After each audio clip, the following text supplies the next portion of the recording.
Once upon a time in a bustling city, there was a man named James.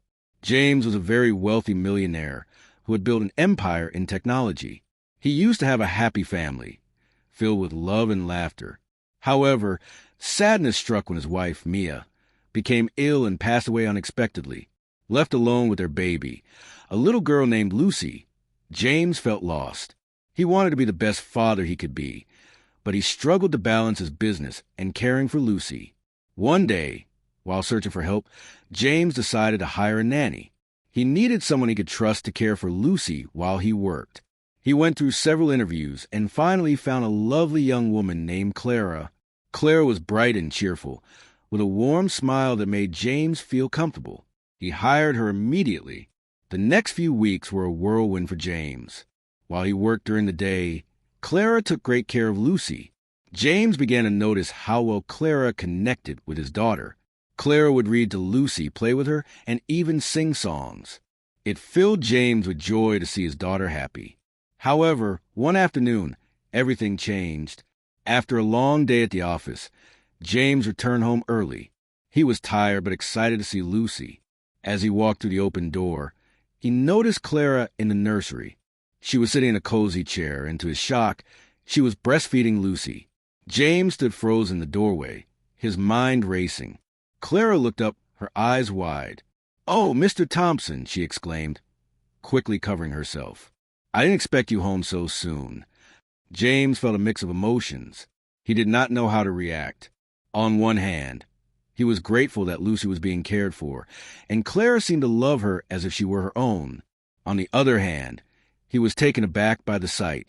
"Clara, I didn't know you were doing this," he finally stammered. Clara's cheeks flushed with embarrassment. "I'm so sorry, Mr. Thompson. I started breastfeeding her when she wouldn't stop crying. I thought it might comfort her." James took a deep breath. He understood the instinct to care for Lucy, but he didn't want to cross any boundaries. "I appreciate what you're doing for her, but please, let's talk about it." They sat down in the living room, and Clara explained her side. "I know it sounds strange, but I used to work in a nursery before moving here. I could not help but feel a connection with the little ones. Lucy seemed so attached to me already." James listened carefully. He had never thought of Nanny in this light, and it stirred something inside him. He admired Clara's dedication to Lucy's well-being. She had warmth and kindness, which made him feel more comfortable. As days turned into weeks, their situation evolved. Clara and James formed a friendship forged in their shared love for Lucy. They often spent evenings together, talking, laughing, and even discussing their dreams. James discovered that Clara had aspirations of starting her own childcare center, where children could learn through creativity. He was touched by her passion. Then, one evening, as they sat on the stars, James decided to take a leap of faith. "Clara," he began hesitantly, "I know you have plans for your future. What if I help you make that dream come true?" Clara stared at him, surprised. "You would do that for me?" "Absolutely. We can create something amazing together," he replied, excitement bubbling in his chest. They began to brainstorm ideas. The more they talked, the more inspired James felt. He realized that combining his business skills with Clara's vision could change everything not just for them, but for many families. However, the clock was ticking. His wealthy lifestyle and business obligations kept him moving at a relentless pace. James found it difficult to split his time between work, the business venture, and being a father. But Clara became a steady force in their lives. She was there to support him, encouraging him to push through challenges, reminding him of their shared dream. They decided to open a center that focused on creativity and play. They named it Little Stars. The center would be a place where children could express themselves freely and learn in a nurturing environment. It soon became a success, attracting many families in the city. James realized that the venture was bringing him and Clara even closer together. As they worked side by side, their bond deepened. Clara had a way of making everything fun, and James found himself laughing more than he had in years. Lucy adored her nanny, calling her Cora with a bright smile. The trio became inseparable, and James felt happiness blooming in his heart again. But then came the complications. James's protective instincts began to bubble up. He felt uneasy about their growing closeness, fearing what might happen if he fell for Clara. He was still mourning Mia, unsure if he was ready for new feelings. One night, he confronted these thoughts. He found Clara in the playroom with Lucy, painting together. The sight brought tenderness to his heart, but also filled him with fear. He hadn't known how she felt. He took a seat beside her, hesitantly sharing his doubts. "Clara, you brought so much joy into my life, but I feel scared. I don't want to ruin what we have," he confessed. Clara looked thoughtful. "James, you are a wonderful father, and I've come to care for you both deeply. We can take things slow. Whatever happens, we can figure out together." James felt the weight lift a little. Their hearts were aligned, understanding that love is not rushed but nurtured over time. With time, trust grew, and the walls he had built started to crumble. They began to see each other not just as employer and employee, but as partners in every sense. James finally allowed himself to accept the happiness that Clara offered.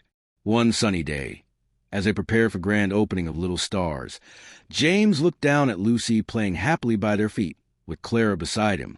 He felt a deep sense of fulfillment. Though his life had changed drastically from the moment he lost Mia, he found new beginnings and fresh love with Clara. His journey from sadness to joy was unexpected but beautiful.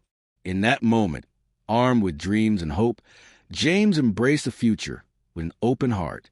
Everything had changed, and he was ready to face whatever came next. Together, John, widowed millionaire, Alina, nanny, John, a widowed millionaire, lived in a sprawling mansion that seemed to echo with the absence of his beloved wife, Sarah. Their baby daughter, Lily, was now 6 months old, and John felt the weight of single parenthood pressing down on him. He was a tech mogul, his days filled with complex algorithms and high-stakes decisions. But nothing seemed as challenging as raising Lily alone. He hired a nanny named Alina, a young woman with kind eyes and a gentle demeanor. Alina was efficient and caring. Lily seemed to adore her. John found himself breathing a little easier, knowing his daughter was in good hands. Alina had been working for them for about 2 months, and John was very satisfied with her services. One afternoon, John returned home earlier than expected. A crucial meeting had been canceled at the last minute, leaving him with an unfamiliar stretch of free time. He walked through the silent foyer, the only sound the soft hum of the automated climate control system. He headed toward the nursery, wanted to see Lily, maybe even hold her for a few minutes before diving back into work. As he approached the nursery door, he heard a soft, cooing sound. He pushed the door open slightly and peeked inside. What he saw made him freeze. Alina was sitting in the rocking chair, her blouse unbuttoned, breastfeeding Lily. John's mind raced. He was taken aback, a mix of shock and confusion washing over him. He knew Alina wasn't Lily's mother, so what was happening? He stepped back, closing the door as silently as he could. He walked into his study, his head spinning. He sat down heavily in his leather chair, trying to process what he had just witnessed.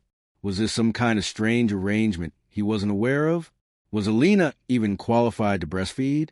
He knew virtually nothing about childcare, having always relied on Sarah's expertise. He felt a surge of anger, followed by guilt for even questioning Alina's motives. He decided he needed to talk to her, but he wanted to approach the situation calmly and rationally. He spent the next hour researching online, tried to understand the science behind breastfeeding and the potential benefits for Lily. He learned about induced lactation, a process where a woman who hasn't given birth can stimulate milk production. Was that what Alina had done? Finally, he composed himself and walked back to the nursery. Alina was still there, Lily now asleep in her arms. She looked up as he entered, a flicker of apprehension in her eyes. "Alina, can we talk for a moment?" John asked, his voice carefully neutral. Alina nodded, gently placing Lily in her crib. She followed John out of the nursery and into the hallway. "I saw you." Feeding Lily, John began, unsure of how to phrase his question. "I'm just trying to understand what's going on." Alina took a deep breath, her hands clasped tightly in front of her. "Mr. Harrison, I know this must seem strange, but I can explain." She explained that she had lost her own child a few months before she started working for John. The grief had been overwhelming, and she had desperately missed the feeling of nurturing a baby. When she started caring for Lily, she felt an instant connection.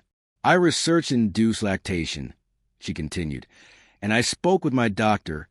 I want to provide Lily with the benefits of breast milk, especially since she lost her mother so young. I know I should have asked you first, and I am ready to face the consequences. John listened intently, his initial shock slowly giving way to understanding. He saw the genuine care in Alina's eyes, the deep-seated need to nurture and protect Lily. He thought about Sarah, about how much she had cherished breastfeeding Lily. "So, you mean you took medicine so that you could breastfeed my baby?" John asked her with his eyebrows arched.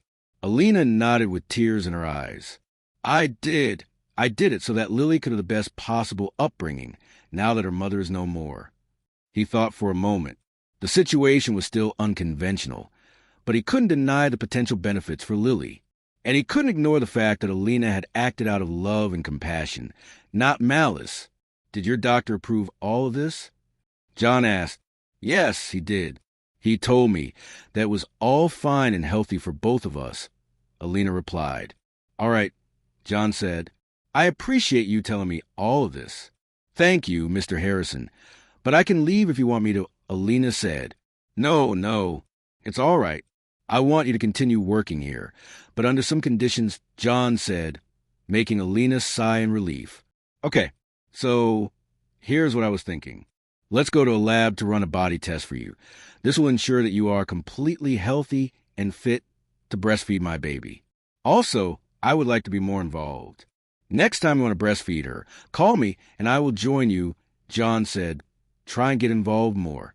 Alina was quite surprised at John's conditions, but she appreciated it and was happy to be working for him. Over the next few weeks, John and Alina developed an unusual but effective partnership.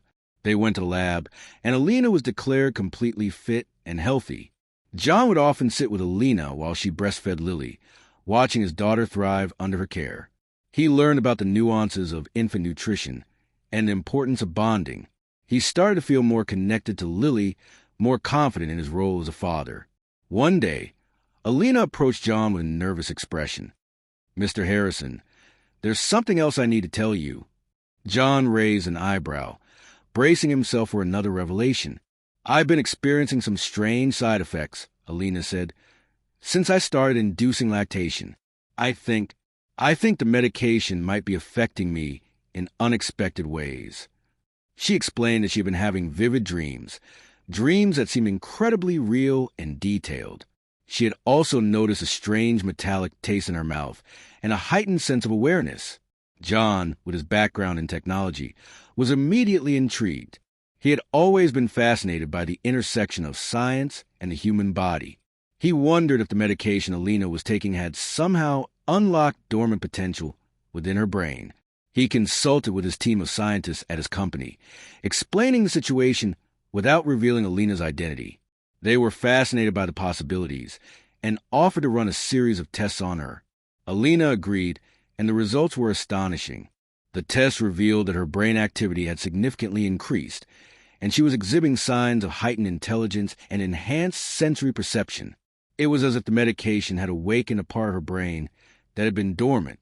John realized that Alina was no longer just a nanny. She was a unique individual with extraordinary potential. He offered her a position at his company, working as a researcher in the field of neuroscience. Alina was hesitant at first, unsure if she was qualified for such a role.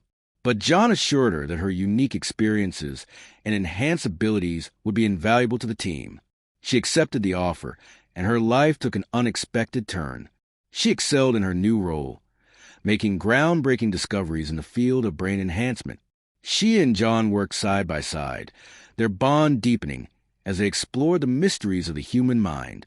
And Lily? She continued to thrive, nurtured by Alina's love and care. John, once a grieving widower, had found a new purpose in life, a new family.